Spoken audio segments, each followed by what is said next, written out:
Ha pasado ya un buen rato desde que hice el último video de esta serie de curiosidades, así que considero que ya es momento de continuarla antes de que se siga haciendo más tarde. Por eso, mis cazadores, el día de hoy le toca el turno a uno de los clásicos que marcó un punto de inflexión en la franquicia. Sí, ese es Metroid 2 Return of Samus, el segundo juego de Metroid en ser lanzado y el único juego de Metroid en haber salido para Game Boy. Así pues, acompáñame a conocer una serie de curiosidades interesantes que rodean a este juego. Y como no hay nada más que decir de mi parte, pues comencemos de una buena vez.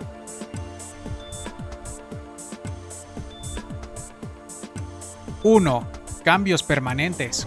Metroid 2 introdujo numerosos cambios en la jugabilidad que terminaron convirtiéndose en un estándar para los futuros juegos de la serie, sobre todo la de los juegos en 2D. Fue en este juego donde Samus pudo agacharse y disparar hacia abajo por primera vez.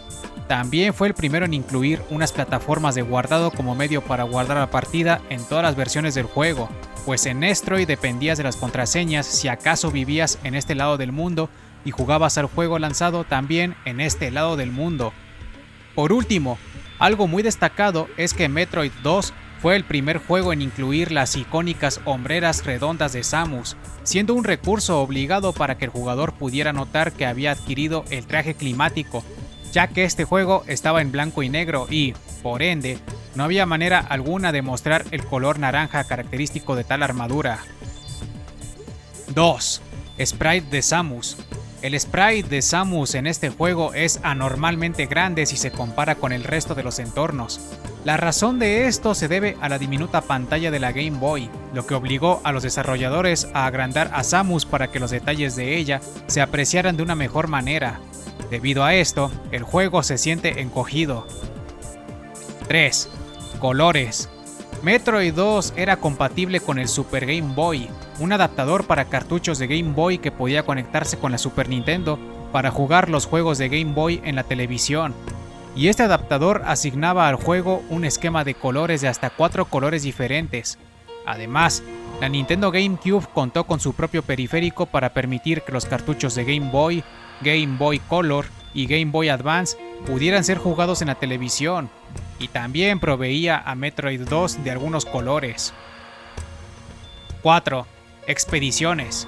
El trasfondo narrado en el manual de instrucciones es claro en decir que se envió a un total de 3 expediciones al planeta SR-388, luego de los sucesos ocurridos en la aventura anterior. Primero fue un equipo de investigación enviado para investigar sobre la existencia de los Metroides en el planeta. Luego se cuenta que este equipo se perdió y que se envió a una segunda expedición, una de búsqueda y rescate, para encontrarlos.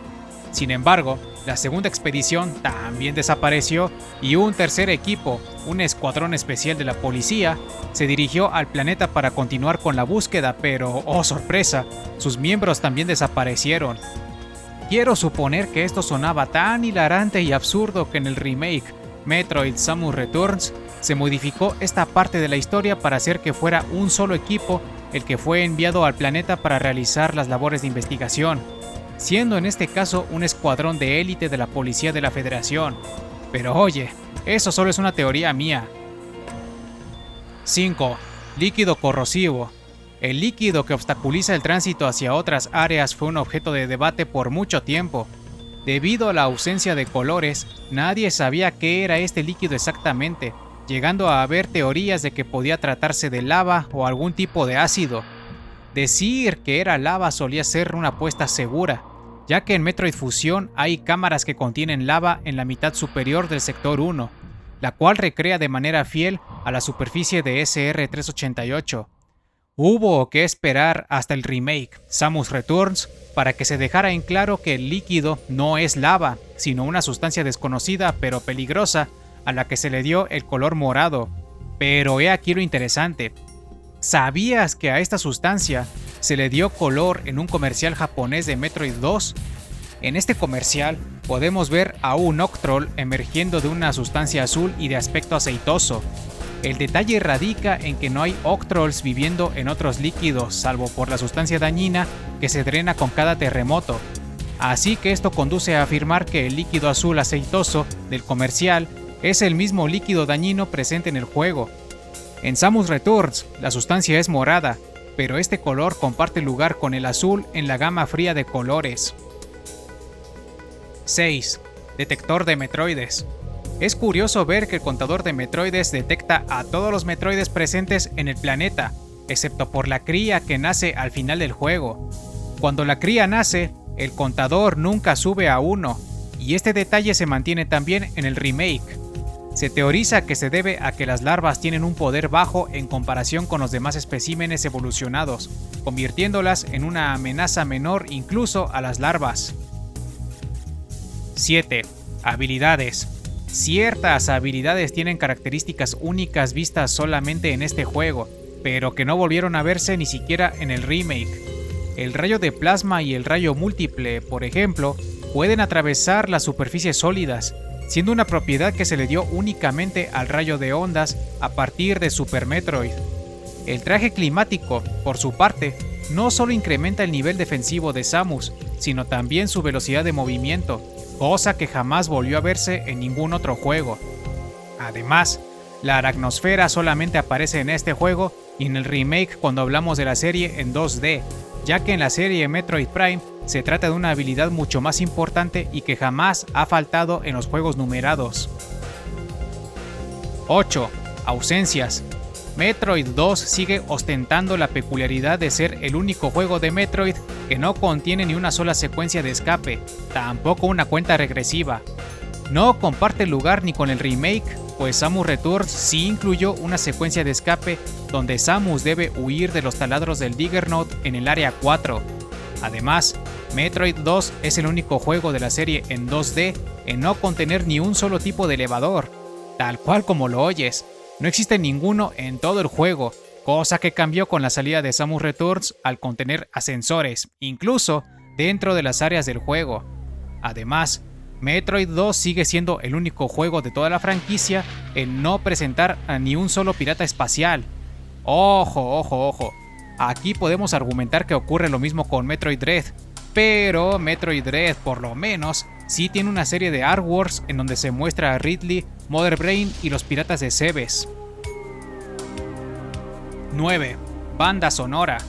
Además del hecho de que muchos consideran que la banda sonora de Metroid 2 es la más débil de la franquicia, ninguna de sus pistas musicales fue empleada de alguna manera en los juegos subsecuentes antes de Samus Returns, no como varias de las pistas musicales de Nestroid o Super Metroid que fueron rescatadas y modificadas para múltiples juegos de la serie Metroid Prime.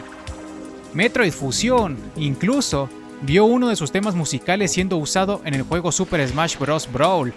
Habiendo enfatizado este punto, entonces ya sabes lo que quiero decir. 10. Debilidad.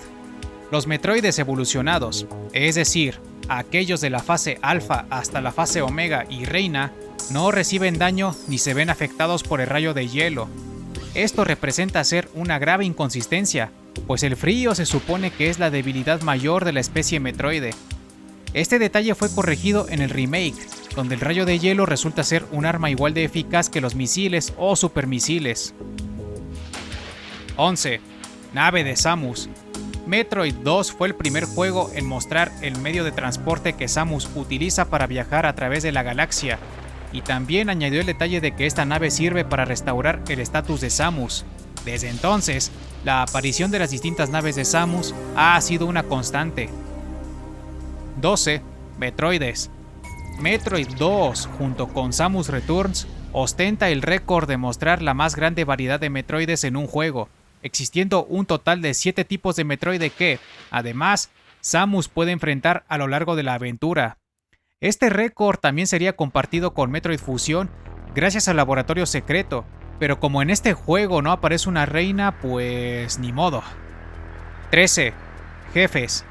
Aquí hay algo chistoso. Si contamos a los Metroides como jefes, entonces Metroid 2 es el segundo juego con la mayor cantidad de jefes a enfrentar, superado por su remake al incluir al Digger Node y a Ridley. Sin embargo, si decidimos no contar a estas criaturas como jefes, con excepción de la reina al ser el jefe final, entonces Metroid 2 es el segundo juego con la menor cantidad de ellos, habiendo solamente 2, la reina ya mencionada y Marukaro, o el que es el jefe que custodia la Saltosfera. Por si te preguntas cuál es el juego con la menor cantidad de jefes, esa es la demo de Metroid Prime Hunters titulada First Hunt, al contener uno tratándose de una Samus de color verde. 14. Daño atmosférico.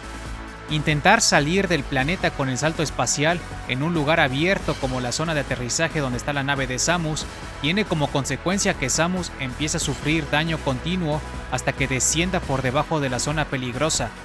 Este detalle se perdió en el remake y fue reemplazado por un techo invisible, lo cual es una lástima porque el daño atmosférico me parecía un detalle muy bueno. 15. Arachnus.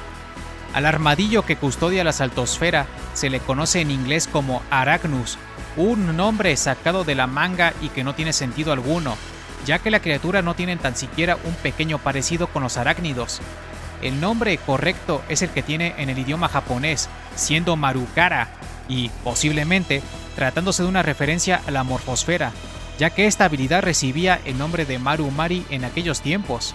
Afortunadamente, cuando se hizo la localización al castellano de Metroid Fusion, los localizadores le dieron a este mismo jefe un nombre más apegado al original, siendo Marukaro. 16. Comercial estadounidense. Existe un comercial promocional del juego, y no me refiero a ese de Kool-Aid donde Samus aparece con dos niños. En el comercial que estoy abordando, se escucha a un narrador explicando cosas erróneas como que un Metroide sobrevivió a la primera aventura de Samus, refiriéndose a los sucesos del primer juego, y que es el origen de los problemas en Return of Samus. Be afraid, be very afraid. One life-sucking Metroid survived the first Metroid adventure, and it's multiplying rapidly. You must help Samus save the universe again in Metroid 2. So we're giving you more power and mightier weapons to search a bigger world. Game Boy sold separately.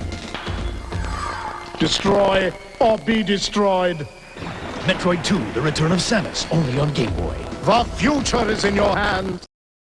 Algo equivocado, ya que es SR388 el punto de origen de los Metroides, no Cebes. Para rematar, el narrador afirma esto como si los sucesos de Metroid y Metroid 2 transcurrieran en el mismo planeta, lo cual no es correcto porque Nestroid sucede en el planeta Cebes, mientras que Metroid 2 transcurre en SR388. 17. Error. El manual establece que la forma larvaria de los Metroides es la forma que la especie adopta tras nacer, es decir, cuando los huevos eclosionan. Esto se trata de un error, ya que el mismo juego se encarga de demostrar que de los huevos nacen las crías, no las larvas, siendo estas la evolución de las crías. 18. Metroides voladores. Metroid 2 es el único juego en donde las evoluciones Z y Omega son capaces de volar. Con la salida del remake, este detalle se modificó para convertir a ambas especies en seres completamente terrestres. 19. Reina Metroide. La Reina Metroide tiene distintas animaciones de muerte dependiendo de la manera en la que la elimines. Si la matas con misiles, la reina se desintegrará. Si la matas con bombas en sus entrañas, la cabeza se separará de su cuerpo y el mismo cuerpo se verá desintegrado. 20. Bebé Metroide. La cría que nace ante Samus tras derrotar a la reina tiene varias cosas curiosas que contarnos. En total, el bebé Metroide ha servido en 3 ocasiones para crear Metroides, siendo la primera en Super Metroid, la segunda en Metroid Other M y la tercera en Metroid Fusion. Además, ya desde aquellos tiempos, en Japón se le refería a este personaje como el bebé Metroide, especialmente cuando Super Metroid se lanzó. Por último, cuando esta cría nace y luego intentas abandonar la sala por el lado donde enfrentaste a la reina, la cría no te seguirá, sino que se quedará en la misma cámara donde nació. Cuando regresas, la cría se alegra de verte y suelta un chirrido. Y el video llega hasta aquí. Honestamente fue más corto de lo normal comparado con otros videos de curiosidades, pero es que para este juego no logré encontrar muchas cosas por extraño que suene. Así que siéntete libre de colaborar en la sección de comentarios en caso de que me haya olvidado de mencionar algo importante o poco conocido. Tampoco olvides dar tu apoyo con una suscripción y un pulgar arriba, por favor. Soy Aurora313, nos vemos en el siguiente video.